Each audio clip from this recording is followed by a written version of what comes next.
Please stay. My name is Darren Bush. I am the track director for media. I know this is not the media room. I also am helping out with some of the literary stuff, including this one.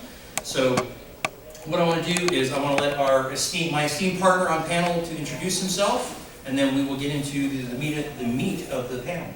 Awesome. My name is Bill Mize, and I'm a good friend of Anthony Taylor, who hoodwinked me in this to the very last minute. But I do a podcast called Bill Watches Movies. Some of you may have heard about it. I've got a new podcast coming out called Monsters by the Minute, where I'm going to take about a 10-hour deep dive into 1932's The Mummy. I'm going to take you on both sides of the camera. We're going to talk about everyone from Carl Freund, Carl Laemmle Jr., all the way down to Karloff, and I hope you will seek it out and enjoy it. The best mummy movie ever. Absolutely, and I think you're going to love my deep dive on it. It comes out Halloween Saturday morning. It's called Monsters by the Minute, where all fine podcasts are downloaded and sold. And let's talk Triffids, man. Excellent. And for those of you who haven't seen me do about 85 panels, I'm Darren M. Bush. I'm a science fiction and fantasy short story author. I also spend an inordinate amount of time creating content for and running and being on panels for the local Atlantic conventions, including Dragon Con, Monsterama, of course, Conjuration, etc., etc. So, this is by an amazing coincidence, it is and suddenly the math went right out of my brain. It's the 70th anniversary of Triffids, and it's the 20th anniversary of Night of the Triffids, which I will admit I was not familiar with until I accidentally ran across that. So what we're talking about, as most of you are probably aware, is that John Wyndham, if I'm pronouncing that correctly, Yep. John Wyndham blew the doors off of what science fiction could do with this really amazing book. And I just want to let everybody know that this is really, there's something missing, that this is really a group discussion, except for you, you're not allowed to talk. But, no, I'm kidding. It's okay. I'm making a sad face, but you can't see it. It's hard, yes. I keep forgetting and smiling at people. Hopefully they can tell I have friendly eyes, because I forget they can't see. I am a naturally very sarcastic and silly person, and the mask is ruining that for everyone, for me all weekend. So I'm even more offensive than usual. I apologize. But anyway, so what we want to do is just kind of have a general discussion about the Day of the Triffids, the book, which is where I want to start the conversation, but I also want to let you guys take us in whatever direction the group is going to go. I would also hope that we would talk about some of I'm going to start off by saying kind of nice tries at interpreting the Triffids for the visual medium. Close but no cigar. Close but no cigar. And I want to drop a little hint here before we get into the discussion. Tomorrow night, Saturday night at 9:30 p.m. over in the media track, we're going to do a late night nerd fight. And the theme this year is killer plants. Oh, cool. And I'll give you a hint, Triffids are in the bracket. Oh, goodness. Yes. And We're staying over so I can do that. it took me longer, and I'm not sure exactly why, maybe you can help me with this. It took me longer to find a decent photo of a Triffid than it did to find the photos of the 15 other things in the bracket.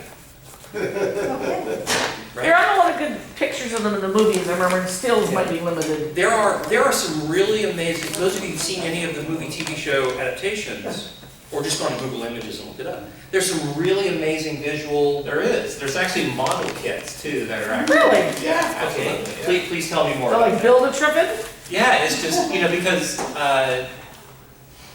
my first exposure was, of course, the book. And you're left to your own imagination to kind of figure out what the Triffids look like. And I'm like, well, let's see what 1962 has to offer. And I was not impressed with the way that they portrayed the Triffids, but then I went to Google Images. Google is your friend. And there's actually like a, pretty good sized model kit of a Triffid. And that's kind of what I stuck in my imagination, because I took the opportunity to listen to the audiobook of the Wyndham. And, good Lord, that is an amazing book. It's on YouTube, you can listen to it for free, but the guy was just, he came out of the gate running, and then as I was listening to it, it's about an 8 or 9 hour audiobook, I started playing 7 Degrees of John Wyndham. Yes. Because then you start going, well, there's 28 Days Later, there's The Walking Dead, there's The Stand, there's pretty much anything that you could kind of get a little bit of Wyndham DNA in as you go and start looking at these things that he has influenced. and pretty racy for the time, I would say. Yeah. The polygamy angle. The neo-fascist part was always appealing too. Yeah, the totalitarian part. Yeah, the blind slave harems were really attractive, Yeah. as a female reader. But you just forget how, you kind of go, Triffids, oh yeah, killer plants. It's like the monolith monsters. Well, Yeah. giant crystals are coming to kill us. Oh, they can be stopped with water? Okay, but if you, Water. again, I'm going off my audiobook listening, it actually is quite terrifying that a cannibalistic plant can just kind of procreate and eventually crowd you out of the... In the books, if I remember, they clipped off their little stingers and they were actually growing them and cultivating them. They were. They didn't just were, show yeah, up like they they were. did in the movie where they're selling Triffids Yeah. everywhere. This is one of This those is like- books. Vegetarians gone wild, killing crops. This is one of those books where if you understand what the Triffids are and you know the basics of the story, the first couple of chapters are horrifying because they're going, well, we made sure that third world countries had access to Triffid farming Yes. because of this, and then the pharmaceutical industry got into this, and I'm sitting going, and then they eat your lunch, so it's like Triffids were around way before the apocalypse, the Triffid apocalypse. Really quickly, another movie that I'm sure was inspired by the Triffids was called The Comet. Don't look it up, it's not worth it. What about Night of the Comet? Night of the Comet Night of the is... Comet. Night of the Which Comet is some awesome. fancy It might be Night of the... You guys like Night of the Comet? It's fun. Right. Just turn your brain cells off like any Marvel movie, but Yes, it's absolutely. But I was, okay, so as a teenager, watching a couple of women shoot off Uzis was pretty awesome, but as I got older, I went... Daddy would have gotten a Susan. Well, she was inside a container, a shipping It was like, container. no, it was actually, they had like some wacko had put a stainless steel vault on the movie theater. And Yeah. she was shagging her boyfriend. Yeah. Because they like to do it in But, stainless steel yeah, vault. again, there's some wind and DNA The there. bit though when they're in the secret government installation and then you discovered that they didn't like keep the windows shut or something so the stuff came in. When Mary Warren goes all like zombie face on you, that chilled my blood personally. I was a graduate student so I wasn't between I'm them. afraid you've been outvoted on that. Well, I'm fine with that, but it is still wind and DNA. as Absolutely. you said. Absolutely it is, and there's a ton of this stuff. I've heard people talk about how, there's all this stuff that's going on, and there's tropes, cliches, science fiction thing, the comics. He invented some of this. Oh, goodness, I yeah. absolutely think that he was the first to do Absolutely. several things. But I think there's something that's really fascinating about the first book because the Triffids aren't really actually the problem. It's called The Day of the Triffids, but there was that comet, which again, he kind of tries to explain, but not really, so you're not sure what happened. Correct me if I'm wrong, but didn't he also try to wander off into satellites?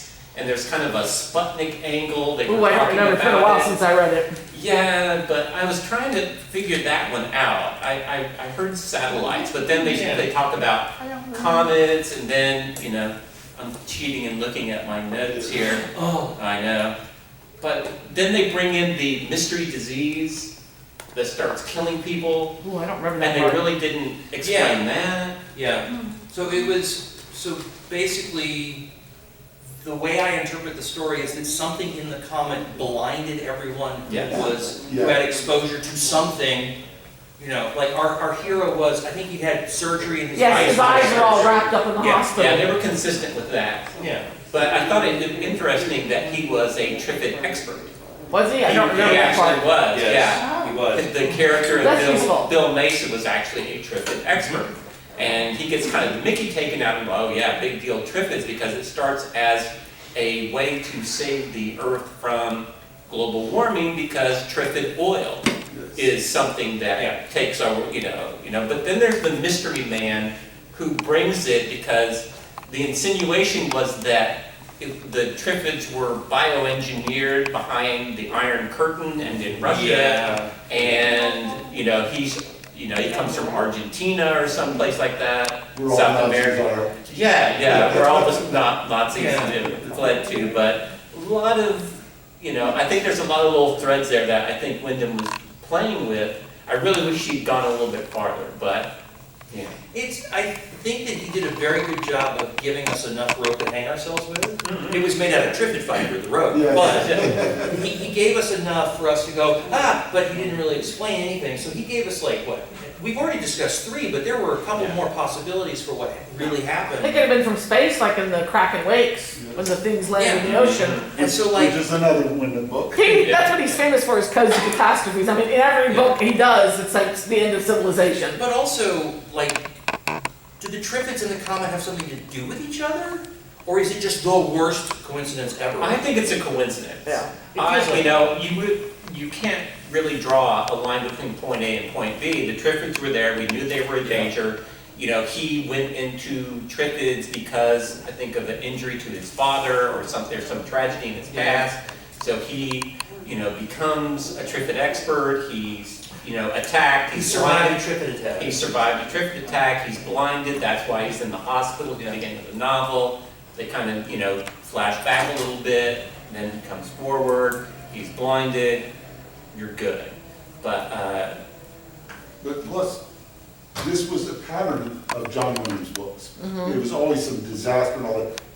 The minor disaster, the smallest one that he's most famous for, Midwich Cuckoos? Midwich Cuckoos, also called The Village of the Damned. yes, And great English writer. Trouble with Lightning's pretty good, because it's like a Trouble slow with boiled Lightning, trouble. yes, and it makes you live forever, and that's the problem. And just everything he did is really intense. I love his work.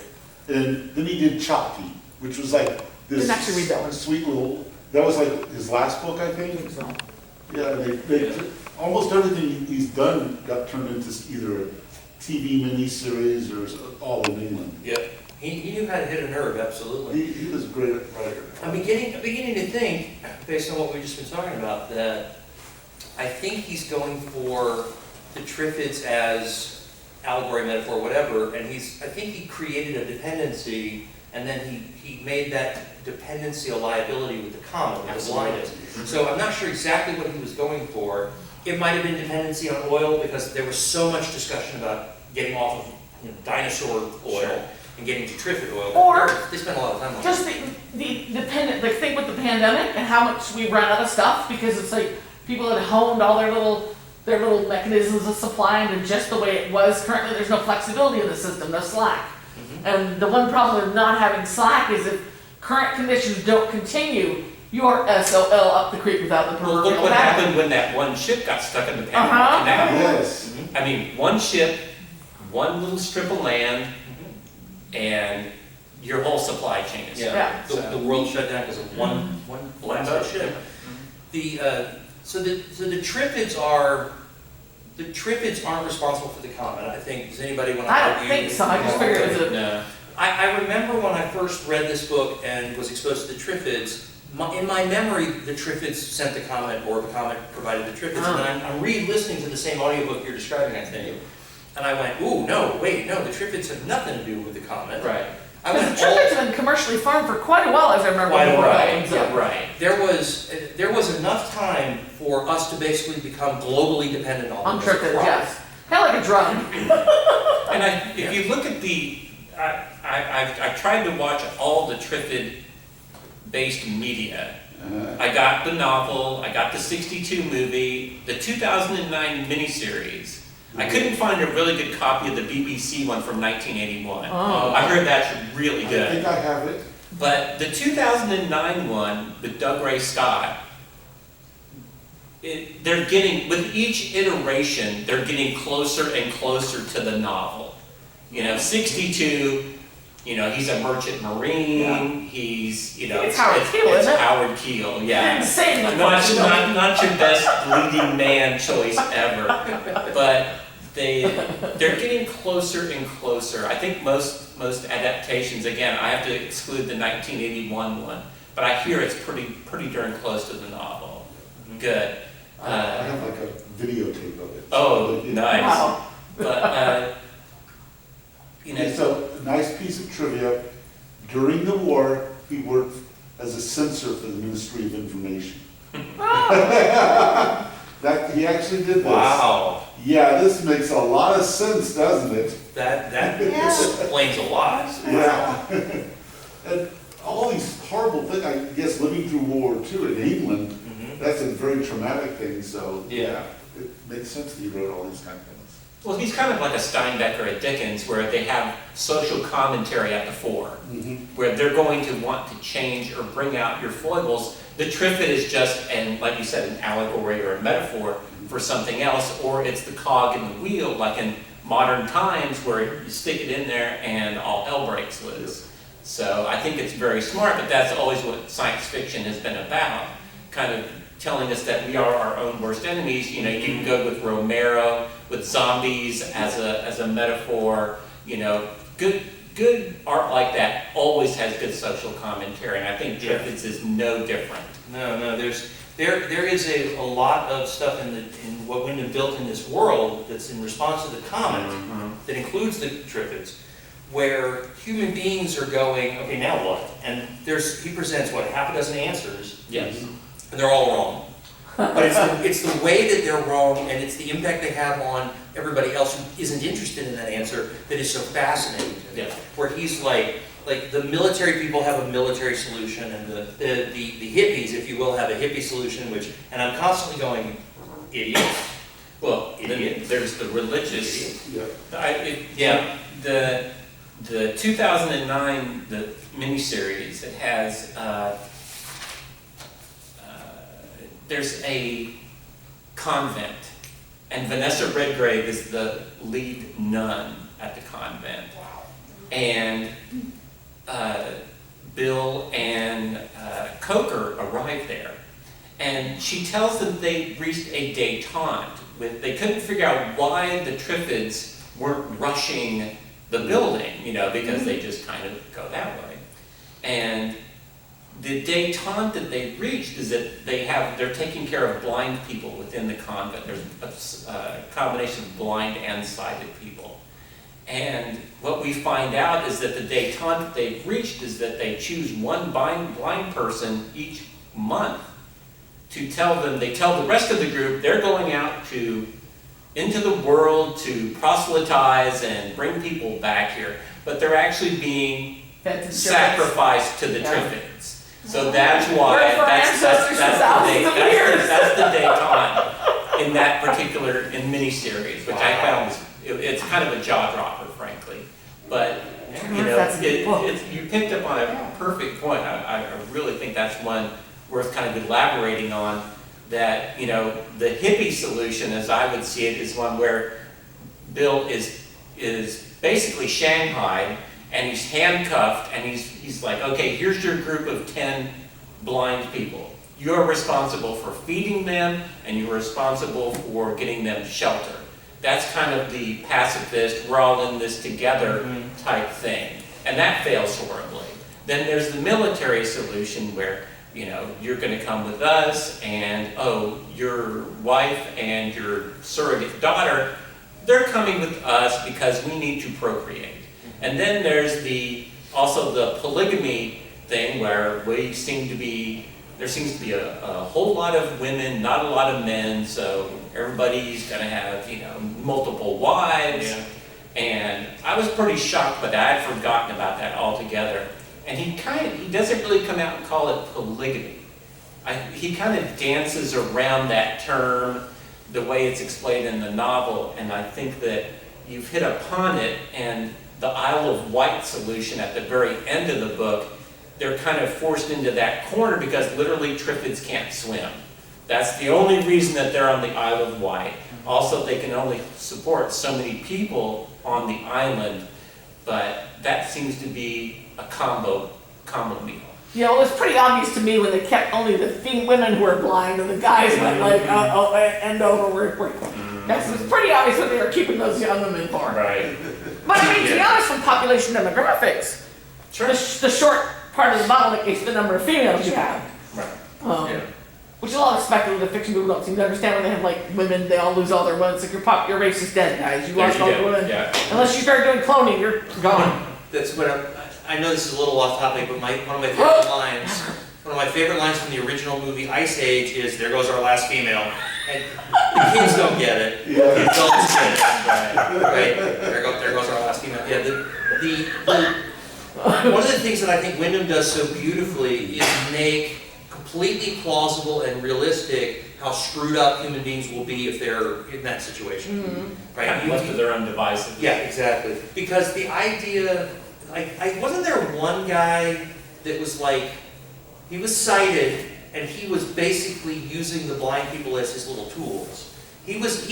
On paper, he was saving their lives and helping them and protecting them, but really they were there for him, not the other way around. You know, so there were all kinds of abuses of power. One of the things that I really love about the first book is how he really lays out how incredibly bad it is to be blind. Oh yeah. He really makes it brutally clear that it sucks in our modern Western society, and then he makes all these terrible things happen. He gives you several really great examples of how it's just not There's true. a reason that until recently, people who were not able, unless they had family, unless they'd like pretty much gotten the end of their lives and had family members still back them, did not survive. Yeah. Infants were exposed routinely when they were mildly defective because, yeah, it was very difficult to survive anyway, and you would have dragged the rest of the family down. We did a Dune panel in here a couple hours ago. It's still on my brain. If you go blind, they just push you into the desert. The sandworms will eat you. There's no point. You're done. It's part of their religion that a blind Fremen is an oxymoron.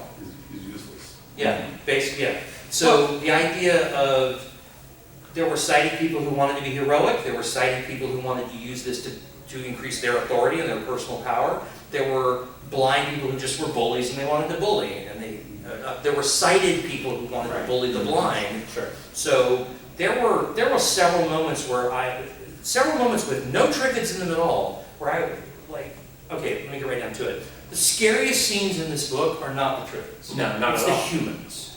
Yeah.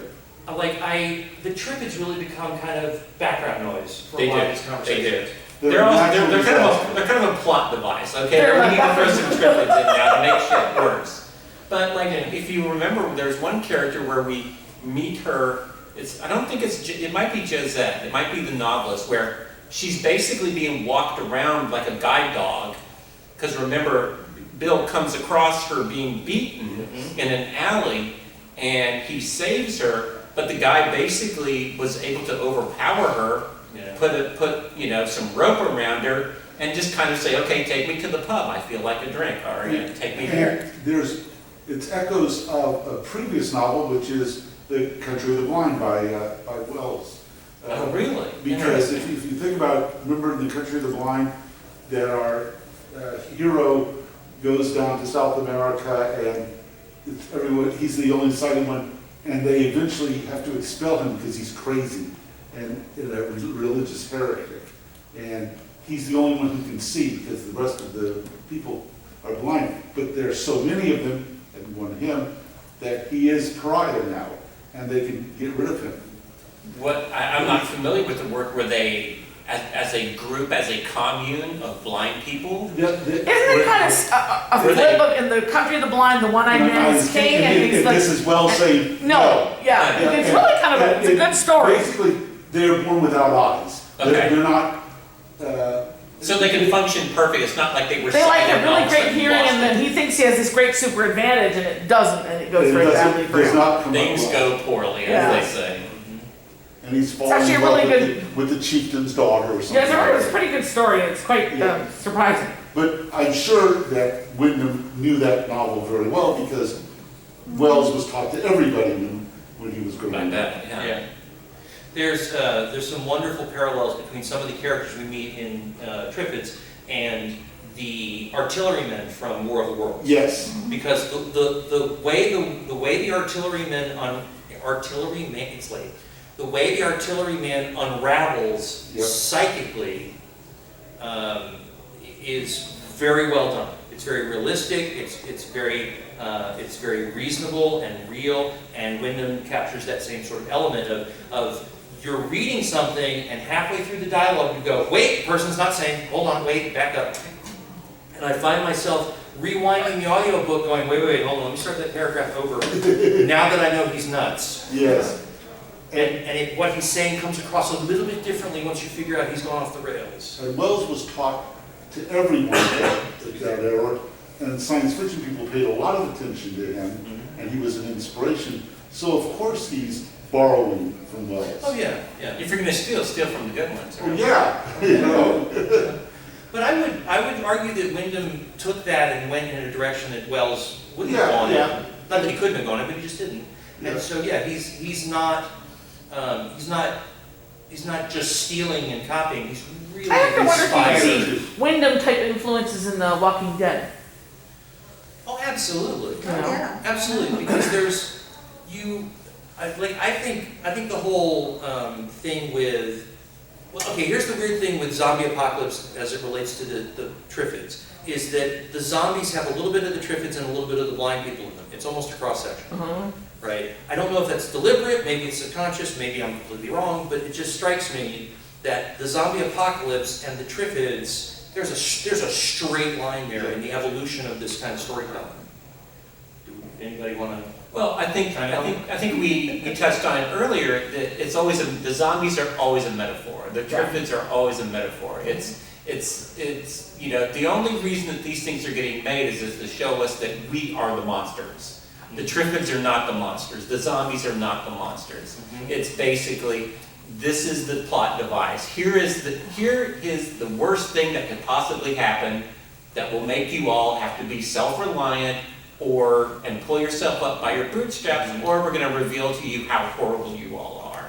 Because you have that same kind of slow-moving, the Triffids that are slow-moving, they come up, it's a gradual crescendo.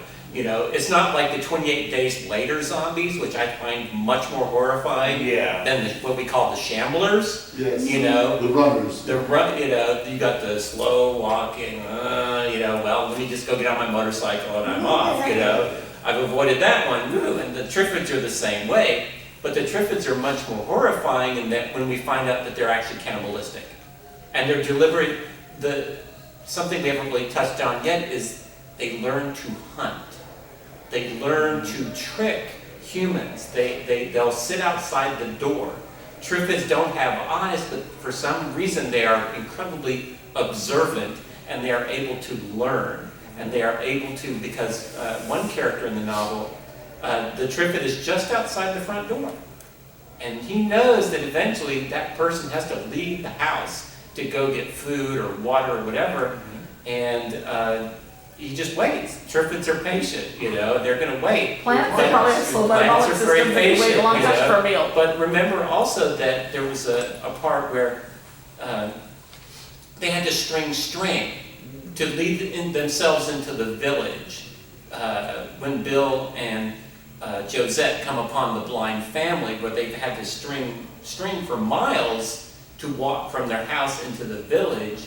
But I think that the Triffids have a little bit of an edge on the zombies when it comes to intelligence and hunting and just turning us into prey, because finding out that they're cannibalistic was pretty horrifying, and then they start hunting us, which is even Cannibalistic, worse. they're cannibalistic, they're not eating each other, they're eating us. That's true, that's a poor term. They're predators, I guess. They're predators, yes. They're Just as the supreme apex of civilization, They it offends us developed a when taste other for critters meat. eat us. Okay, there's a quiz later. They're anthrophages. That's right. I gotta pull out the big words every once in a while. They're anthrophages, if you want to be technical. But one of the things that I think you were hitting on is that zombies, and there's 17,000 different versions of zombies now. There are plenty of zombies that are too fast, too smart. They do things that really are just bizarre, and I'm not really interested in those at all. Like, if you want to give magic powers to zombies, great, but then they're not zombies. The thing that's so terrible about the Triffids and the original version of zombies is their relentlessness. Pardon? Which original version of zombies? Not the real voodoo. Okay. Not that stuff. I'm talking about shambling, slow. I would say Romero zombies would be, Romero zombies. you know, Night of the Living Dead, 68. That would be sine qua non as far as modern day zombie trope is Yeah, because concerned. night zombies. You have to take Murder Legrand out of it and Bela Lugosi out of the equation, because that's more voodoo or voodoo or whatever. Yeah, I apologize for not being more specific. Thank you. But yeah, no, I'm aware that there is actually a real thing that is where some of the zombies How will come real from. we all is. Yeah, check out the Serpent in the Rainbow. That Oh, is yeah. holy crap. There's a tradition of misinterpretation that led to zombie stories. Yes. But it's, Yeah. the origin of the mistake is real. Yeah. And it's even creepier than zombies in my opinion. But what ends up happening is that if you're talking about Romero's relentless communist wave of whatever whatever that allegory was, the shambling zombies, because there's actually this really funny comedy YouTube video called Zombie University, in which the zombie comes in and goes, "Arr," and they go, "Oh God, there's too many zombies. It's no," and the zombie goes, "What? I can't fly. I don't have any superpowers. The only thing that's really scary about me is there's a lot of me," and he opens the door and there's like thousands of zombies outside going, "Hi," so there's something about that relentlessness. Yes. It's why it's so easy to convince people that they are a natural phenomenon, a force of nature, a natural disaster, whatever term you want to use. So having the Triffids, yeah, really, I mean, it's like I almost want to go back and ask Wyndham, why is that what he called the book? Why is it the Day of the Triffids? That doesn't work. Right? That's not, it wasn't the day, and the Triffids aren't the most important thing in the story. Right. Well, there are a lot of sell books where the it's book. the day of, Thank you. but it's also day of, like Day of the Locust, Day of is Day of the used for a lot of Jackal. books. Well, this was way before Ghost. No, I mean, there's a lot of day of books that, Yes. Yeah. earlier ones that were, it's Also, like, if you think about it too, it's like their day in the sun, kind of. Triffids and zombies are horrifying in that they do not need to be tended to or nourished. And it's not They're just going to keep on coming. You know, they Triffids procreate. Zombies, you know, their numbers will increase as we die, either through our own stupidity, or they kill us, or we just starve to death, or don't get water. But again, the relentlessness is just, it's key, because while you're sleeping, you've got to sleep a couple of hours a day. They can just continue coming toward the house, slowly and surely they will be there. But, It's a yeah. little bit like nature, because nature's trying to kill us anyway with like flood waters inevitably rising. It's like nature's gotten like even more aggressive and is trying to kill us faster now. It's Yeah. like really bad crabgrass. Crap, really bad. Really bad. Evil crabgrass. Hungry Because it crabgrass. just keeps coming. Evil crabgrass. Bill, you inspire me. Thank you. Thank you. You're talking to somebody with chronic hay fever, so lifelong chronic hay fever. So as far as I'm concerned, I wanted to kill the Triffids way before they started eating people. Invasion of the pollen creatures. What I'm hoping is that tomorrow night, when we do late night nerd fight killer plants, I'm hoping that the two professional plant people in the room will talk about the Triffids in a more realistic way, a scientific way.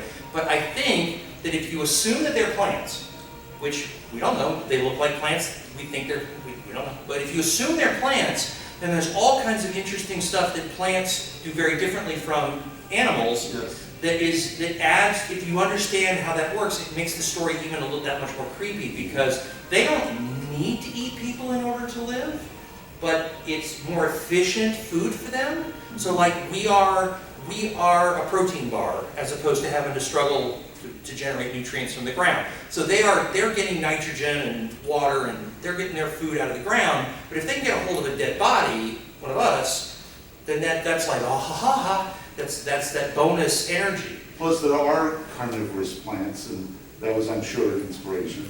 Absolutely. No, Tiger, was it the Venus flytraps in that family. the pitcher plant, Pitcher. which is a real carnivorous plant, was absolutely the inspiration for one of the Triffids from, I think, one of the BBC interpretations of that. I think Oh, so, It's yeah. the it's got like a weird wooden bottom. Come to the panel. We have a photo. It's got a weird wooden base, and this pitcher plant that's like 4 feet tall comes out. It's got the cup, and it's got the little thing at the top. And the idea is that flies and pollinators think that there's nectar inside there, and there is, but it's a one-way trip. Yeah. You go in, you don't come out. That's the end of it. So the fact that the Like a little tiny artist, sarlacc. Like a birch motel. the fact that the artist picked a pitcher plant to be the model of how they designed a Triffid is perfect. It is perfect. It's perfect. And they really are kind of scary looking, because they look like they're going. I've always thought they were kind of psychad like myself when I visualized them. But that just because they're like they move, so they're kind of Yes. triformish. Yeah. And For some also, reason I think it's one thing we psychic. haven't talked about yet either is they communicate with each other. Yes, that's That's it, that's the one, thank you, Bill. it, yeah. Oh, yeah, that's a scary looking plant. Because they communicate with each other. You know, and Wyndham touches on it, he's like, they're making that little scraping sound again. They're making that little scraping sound. And in the 2009 one, that's one of the things he's investigating. He has like an early iPod or an MP3 player where he has recordings of the Triffids, and at certain pivotal scenes, he'll hold up that MP3 player and hold it up, and the Triffids will hear it, and I don't think he understands what they're saying to each other, but they start attacking somebody else and not them. But it also, I think it was Avatar that really brought it home, where when trees, their roots are beneath the earth, they can communicate to each other through that, and that gives it an even creepier vibe when you think that the Triffids are kind of like, it becomes an Avalon Hill game where you're moving the little cardboard squares around, and you're just kind of like, okay, here's my Triffid army, and we're surrounding the cottage now. Crunchy humans. But there are Avalon Hill games like that, where yeah. one team has 6 little pieces of cardboard, and the other team has 2,000 of them, and these 6 are all like humans with guns and flamethrowers, and the other 3,000 are whatever, it doesn't matter. And when you play those games, you go, okay, this book is much scarier than I thought it was, because just looking at the board and how the numbers work, because again, we're back to, that's why zombies are so interesting, because there's so many of them, and they, through various means, they make their army bigger the more they fight, not smaller. And I would see the Triffids the same way. Yeah. The Triffids aren't playing by the same rules we are, and that's why they're so scary, and it's why it's such a compelling story.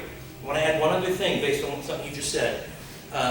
They're the largest organism on the planet is a plant. So some of you guys know what I'm talking about. There's some argument among scientists as to which of these different biomasses is truly the largest one. They're still arguing them, which I love these arguments.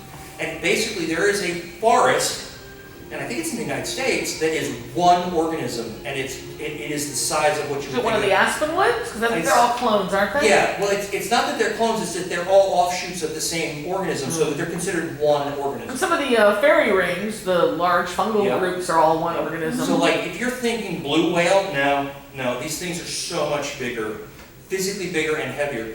I have actually, up near Dawsonville, Georgia, not too far north of here, there is a property that's being developed finally after all these years, and they have, I think it's red cedar is the name of the plant, and it's a plant that's this tall, and one plant covers 2 acres. Wow. I have walked in this cedar, and it is like, it's scary. You can just feel, you are standing on top of one organism that covers acres of land, and it has been there for years, and it just keeps going. So the idea that the Triffids are, not only do they have different rules, they operate differently, they procreate and they consume and everything differently, but also the idea that they're all of one mind, or that they can all communicate with each other. Communicate, it's even worse. So a book that does both of these things, zombies and one organism kind of thing. Who has read The Girl with All the Gifts? Yes. Based Where- on you, when you recommend. Yes, because I got to you, good. I I downloaded recommend, it that night after you read I it. recommend The Girl with All the Gifts because it's different. It's a different kind of zombie book. It is. It is brilliant. And you should, no, I'm totally serious about this, and I don't want to tell you anything else. Who's the Because- author? Huh? The author is I can't remember the author. Carrie, is that her name? I gotta look it up. But Did they anyway, make it into a show on Netflix or a movie? They did a movie of it. Yeah. Okay. Okay. I know I've heard Read the the title book. somewhere, yeah. Read the book, it's chilling. Good. Oh, wow. I love it. Yes, It's a Yeah. brilliant book. yes, and just fantastic. Yeah. So, I've tried to get Kelly to read it, I bet she doesn't. I bet she doesn't. If you assume that the Triffids can all communicate with each other at some level, some primitive level, then a lot of what happens kind of almost off stage in the book makes a lot more sense. Right, and it's more like a computer algorithm than a brain, you know, and it's like, and this whole idea of replication just gives you more and more stuff, and you take over, and you don't have to have a centralized nervous system. Everything's communicating simultaneously. Yeah.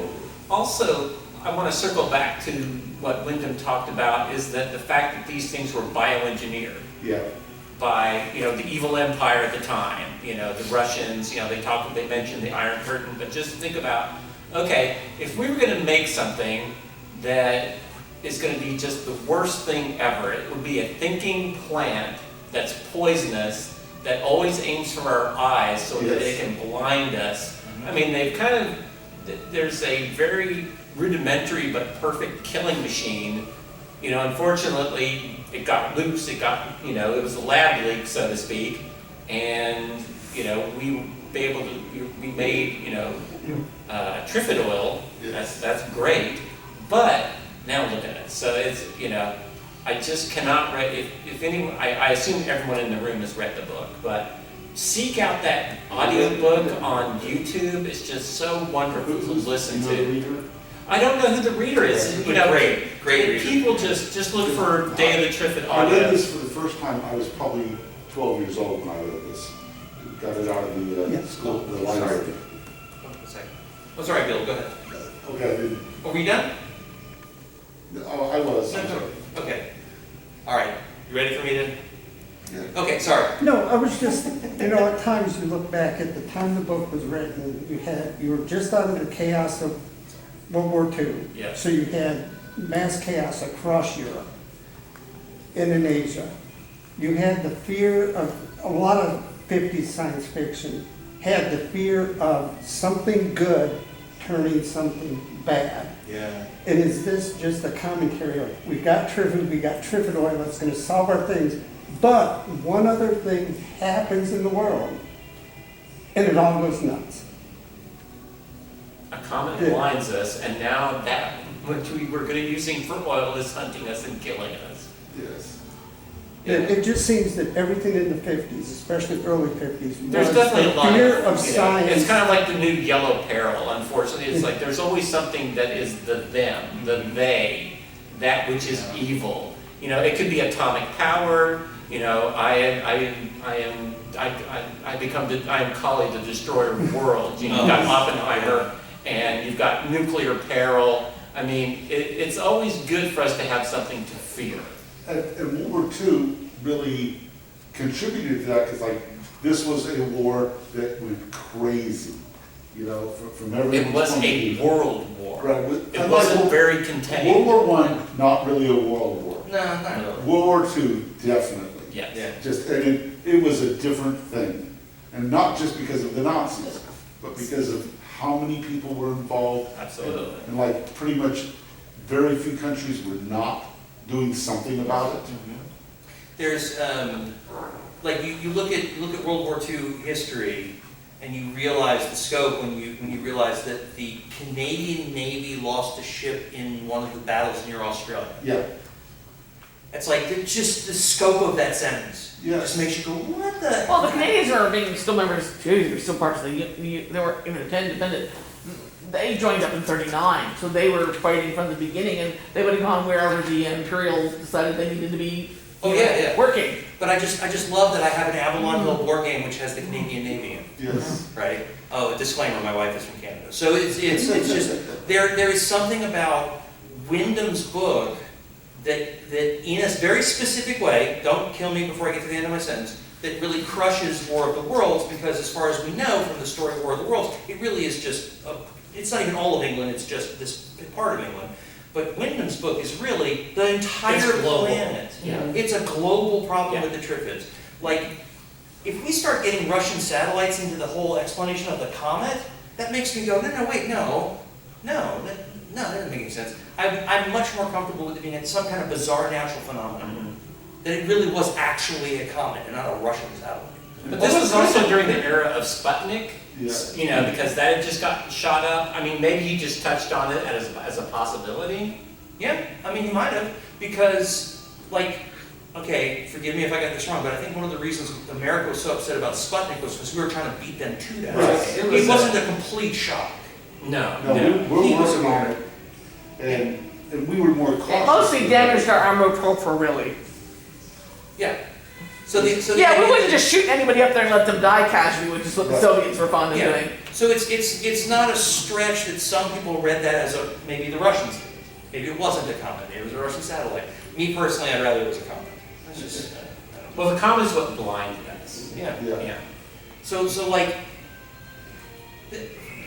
but the way Wyndham writes, he doesn't strike me as being like going that far with the paranoia, right? There's a little paranoia, but he doesn't go all the way with somehow the Russians secretly figured out how to put Triffids all over the whole planet and then wait a certain amount of time and then blind all of us. No, I don't think that's a correct interpretation. No, I don't, absolutely. I really like the idea that Wyndham is going, oh, you think everything is awesome and you've got all your technology and your cool little toys? Right. Yeah. He is one of those British humanists that wrote science fiction. And so he wrote what was it? They called it anti-science fiction.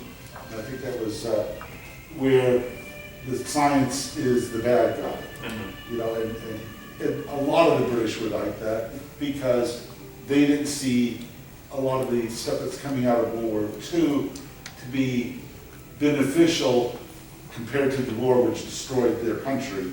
Didn't destroy ours at all, really. You know, we had a little bit of property lost in Yeah. Oh, one could argue that World War II was the best thing that happened to our country in a long Well, time. yes, yeah, we did very well. Yeah, we But, made a killing off the war. but the British, you know, They had just, Yeah. because this came out in 51, something like that. my mother was there in 53, and they'd just gotten off rationing. Yeah, Yeah. So it was Almost just- 51, yeah. So they might have either just gotten off rationing when he was writing the book, and it's like, oh, we're back to normal now. But it could so quickly shift back to, you know, horrific stuff, so it could have been, you know. But also that there's, so World War II for the British, and I'm not disagreeing with anything you guys have thrown out, but also I would say that a lot of British people were like, now wait a minute, hold on, we were bold and brave and true. They bankrupted them. But they had machine guns. yes, Right, so like the German tanks and the machine guns and the Luftwaffe and the V2 rockets, technology was a problem for the British in that conversation. A, because they were closer, and B, they weren't as advanced as the Americans with those things. And definitely not as advanced as the Germans. And remember, the Brits and the French and the Germans all lost a lot of people in World War I. The Germans were determined to have their revenge. They were building up to the war for the previous 15 years. Yep. The French and the English were like, Jesus, we just lost 4 and 5 million young men. We don't want to fight another war. We want to do anything to stave it off. So they were not preparing for it. So, you know, that's the famous, is it Clausewitz or somebody? If you want to prevent war, prepare for it. Yep. And they unfortunately got screwed over big time that way. Yeah. But where I was going with that is I think Wyndham is aware of all this. Well, He's for sure he is. living If it. he worked in the Ministry of Information, he'd be very aware of that. Yes, You know, they were left at the end of the war, they're on the winning side, but they were bankrupted by it. Yep. And there's really not, and their empire was destroyed practically. So And as they far didn't as have a lot of winners, men. that's a really hollow victory for them. I mean, they stayed safe, but it was a very hollow victory, whereas the US was suddenly the colossus astride the globe. I mean, imagine if you are the heroic savior of Europe yeah. and you really have to actually swallow your pride and get those punks who spit tobacco from the other side of the ocean to come help you, and they do so by dropping nuclear weapons. Those damn colonialists. Yeah. I mean, the Americans don't just show up. They come with a big stick and they hit everything with it. Yes. And so even the British were going, okay, guys, that's not what we asked you to do. Right? There is... Well, the bomb was dropped in Asia. They probably didn't really care if we did Yeah, it in Japan. But it was a world event. I mean, Of course it was. there's no way that the British didn't go, they did what? You know, even our allies were like, guys, calm down, right? So where I'm going with that is... No, because a lot of people were afraid we'd lose 1 million men invading the Japanese mainland. To be Different real, we don't know now. Different We've seen the end of the war. But for the Yeah. people leading up to the war, they had no clue what would happen. We can talk about that another time, but yeah, I have strong opinions about that. But my point is that Wyndham is going against the idea that technology and science are going to save everybody all the time, which I think you were mentioning. It's the anti-science fiction thing. I think he is living the world in which science and technology resolved the war, but didn't fix the world with that.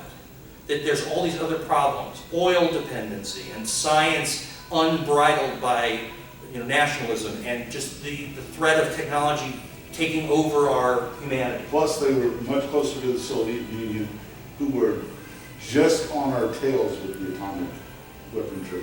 Yeah. You know, they were not that far behind. Yeah. Hitler had no idea. They were working on the same thing, but they couldn't figure out how to separate the uranium, which we did. Probably because Stalin got in a snit one day and killed some of the scientists, and lucky for us. It's, He was the worst thing for the war effort over there. 'Cause- You were too successful a general, he sent you off to There's the all burn. these, you know, like brilliant Jewish scientists, we gotta yeah. get rid of them. Can't be having them. Yeah, gotta be, cutting off your nose to spite your face. I can't remember a time in history when scaring the Jews off was ever a good thing in the No. world. It has not been historically useful. Yes. It's worked for the people who got I them. say that as a Jewish person, so. It's worked quite well for the people that migrate to, but not for the people who chase them out. We got about 5 minutes before we have to pay the bills. Terrible transition, but speaking of Bill, did you have any points or anything? I love that you took notes. I'm just looking at my notes here, and the one thing that I thought that was unusual in the novel is the character of Josella. And I'm not sure, it was kind of a weird misfire, because remember, Josella is a writer. She's a famous but scandalized writer who dared to write about her own sexual exploits Oh. in the era.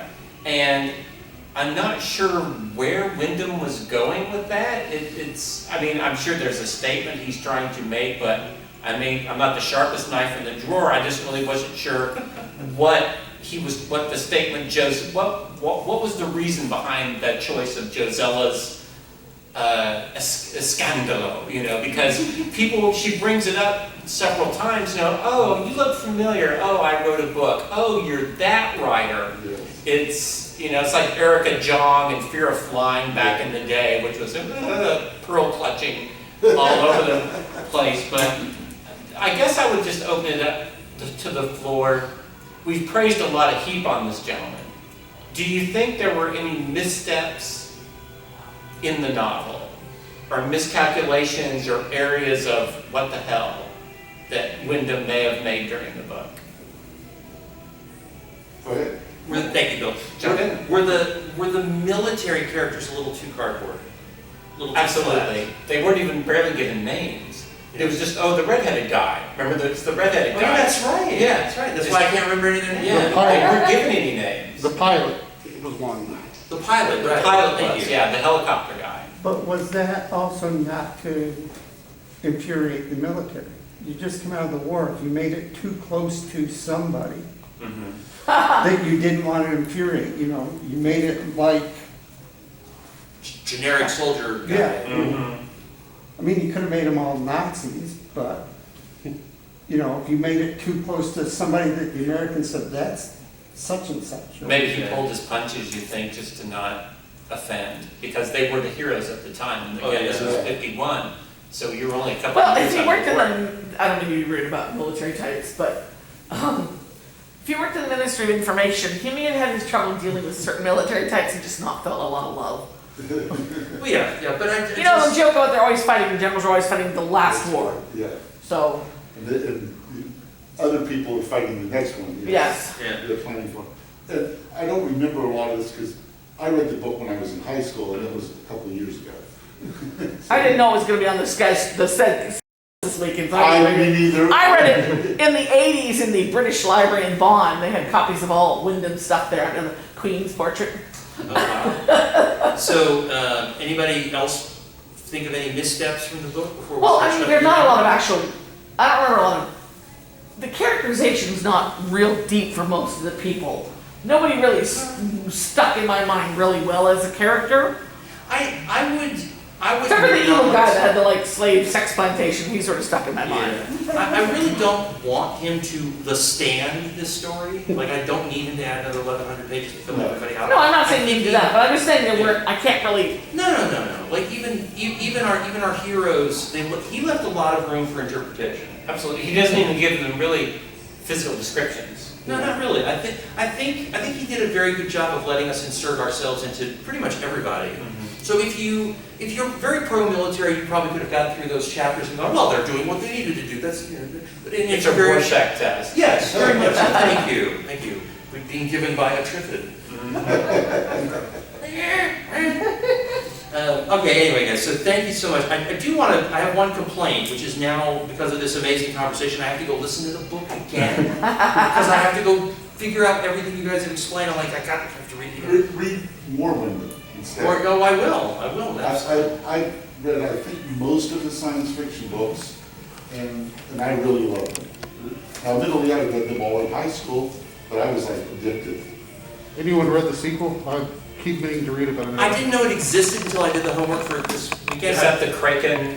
It's, No, no, Simon that's Clark. his. Simon Clark, Night of the Triffids. thank you, Yes. yeah. Night of It's, the it's, Yes. it's a 50-year later sequel. Yeah, it's And not. I don't mean the story, I mean the book is Yeah. only 20 years old. Yeah. So let me do this. Let me let this gentleman right here reintroduce himself. Let us know who you are and how we can find you this weekend and in the future. My name is Bill Mize, former mystery novelist, current podcaster, Bill Watches Movies. I've got a new one coming out called Monsters by the Minute. I'm going to take you on a 10-hour trip through the 1932's That The sounds Mummy. really interesting. Monsters by the Minute. You can listen to the trailer right now on any of your podcasting machines. If you want to jump on my website, it's billmakespodcast.com. I would love to see you there and join it. I have a newsletter. I'm on the Book of Face and all that other nonsense. And I'm a good friend of Anthony's, and he was kind enough to invite me to Shanghai me on a panel or two. But I've been doing this for 40 years, so this is my first Monsterama, so I'm very pleased to be here. Glad you can make it.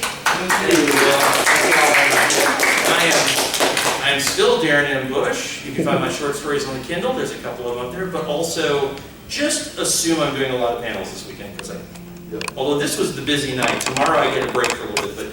But in all But I assume you'll be seriousness, doing some next month at Conjuration.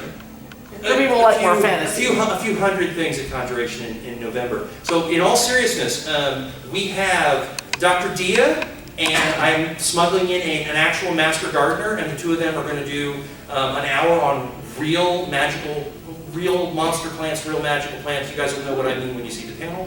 And then a few hours after that, last thing on Saturday, we are doing Late Night Nerd Fight. That sounds fun. And as I said before, we're going to put 16 killer plants into the bracket, and we're going to have them fight it out until there's only one left. And Triffids are on that list. Yes. Thank you all for Thanks, guys. So, Darren, am I on any of your panels at Conjuration? If you want to be. So what kind of murder mysteries did you write?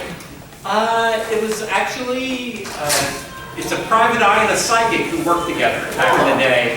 Is It it was under the name? nominated by the Private Eye Writers of America as the best first novel of the year. Oh, and is it under the Bill Mize name or a different name? William Mize, yeah, I'm on the Amazon. Oh.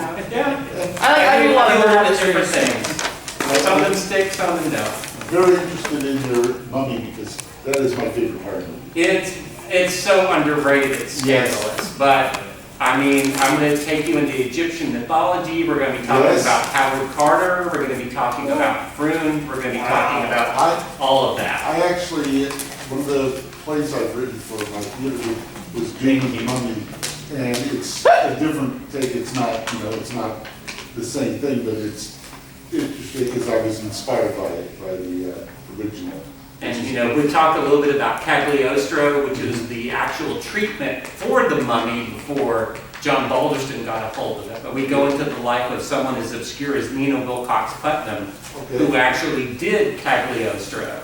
That was and it was supposed to star Karloff. I'm sorry, Lugosi. Lugosi. It's supposed to, but Bella didn't want to wear the makeup. She was too good looking for makeup. But my favorite line from the Mummy is, "I dislike to be touched." Yeah, In it's Eastern an Eastern custom. Carlos has such a great That's voice. great. Thank you so much. You're very welcome. It's I'm great, glad I could jump in and help. Yes, absolutely. They would have, if it had been just me, these people would have had me for lunch. Yeah, it would have been like turned on him like Triffids. There you go.